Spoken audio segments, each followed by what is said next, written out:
Hello বন্ধুরা, গ্রামের রান্না পিয়ালির সঙ্গে সকলকে স্বাগত জানাচ্ছি। আজকে সোয়াবিন, পটল ও আলু দিয়ে দুর্দান্ত একটা নিরামিষ রেসিপি তোমাদের সাথে শেয়ার করব। ভিডিওটা স্কিপ করবো না, প্রথম থেকে শেষ পর্যন্ত দেখার অনুরোধ রইল। তাহলে কিভাবে করলাম চলো দেখে নেওয়া যাক। এখানে আমি পটল নিয়েছি। প্রথমে পটলগুলো আমি কেটে নেবো। দেখো, পটলগুলো কিন্তু পুরো ছোকা ছাড়াবো না, অল্প অল্প ছোকা রেখে দেবো। আমরা তো অনেকে অনেক রকমভাবে খেয়েছি, আজকে খুব সাধারণভাবে রান্না করবো। এইভাবে করলে দুর্দান্ত লাগবে। প্রথমে এইভাবে সব কটা পটল আমি পরিষ্কার করে নেব। বন্ধুরা, এখানে সব পটলগুলো আমি কেটে নিয়েছি। এবার পটলগুলো আমি ধুয়ে আনবো। এদিকে কড়াইটা বসিয়ে দিয়েছি। কড়াইয়ের মধ্যে আমি জল নিয়ে নিলাম।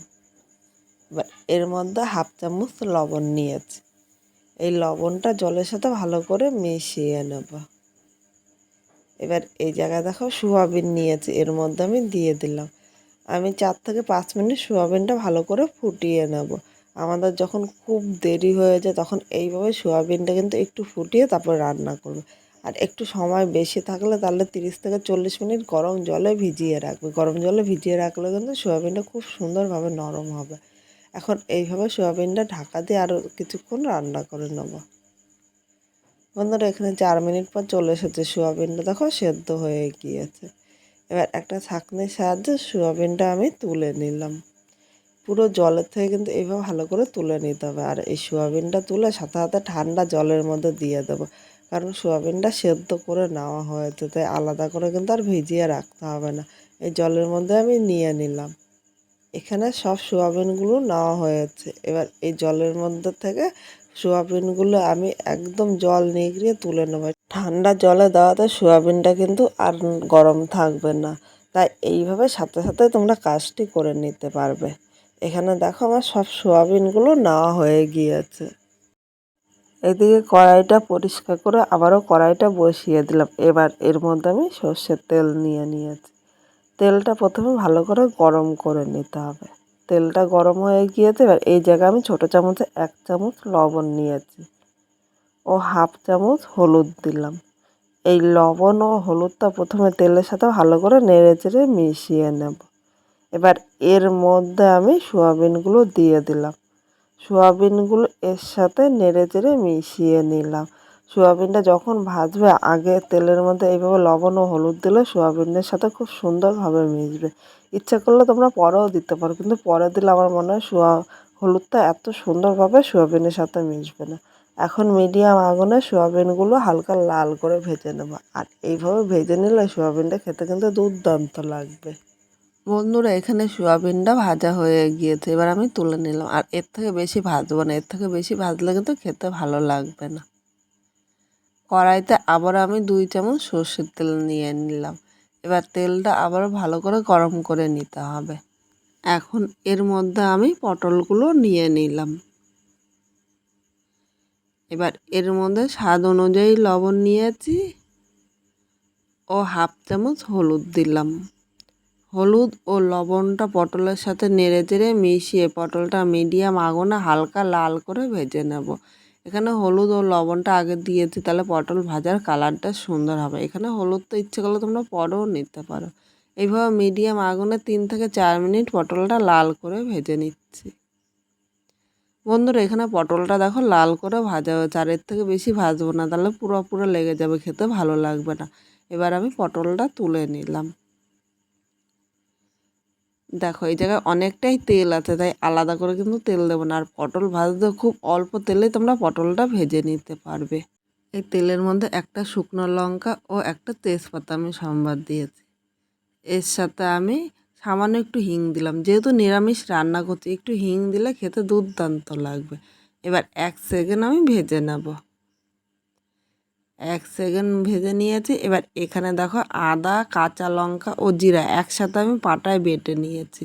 আর আজকে আমি কিন্তু কাঁচা লঙ্কা দিয়ে করছি। আর কাঁচা লঙ্কার পরিবর্তে তোমরা শুকনো লঙ্কাও নিতে পারো। এবার এর মধ্যে মশলাটা নিয়ে নিলাম। এখন মশলাটা সব কিছুর সাথে নেড়ে চেড়ে মিশিয়ে নেব। এবার এর সাথে আমি মাঝারি সাইজের একটা টমেটো কুচি নিয়েছি। এর মধ্যে আমি লবণ নিয়ে নিলাম।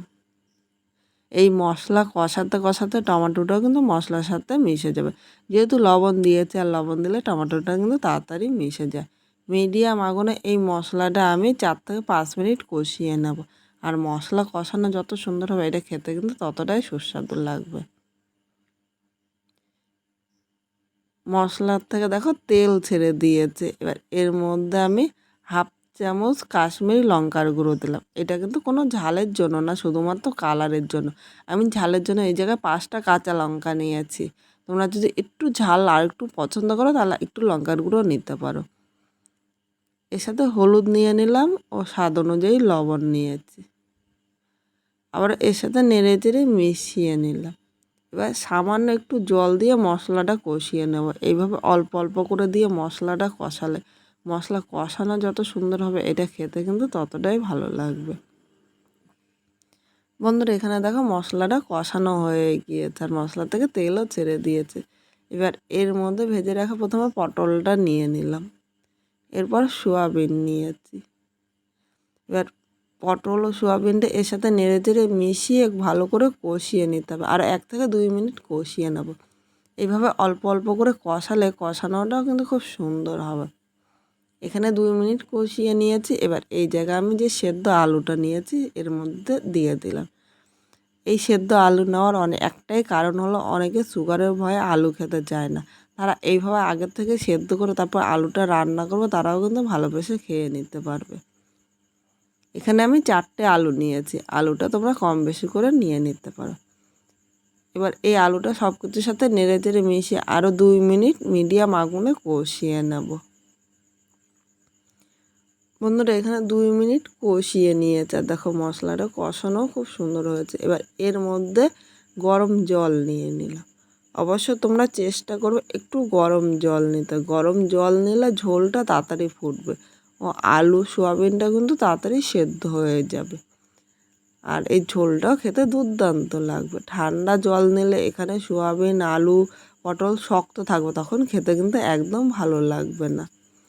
সব কিছুর সাথে নেড়ে চেড়ে মিশিয়ে নিয়েছি। এই সময় তোমরা একবার চেক করে নেবে, যদি লবণ লাগে তাহলে কিন্তু লবণটা নিয়ে নেবে। এখন আমি আর ঢাকা দেবো না, মিডিয়াম আগুনে এই সোয়াবিনটা আরও 3 থেকে 4 মিনিট রান্না করে নেব।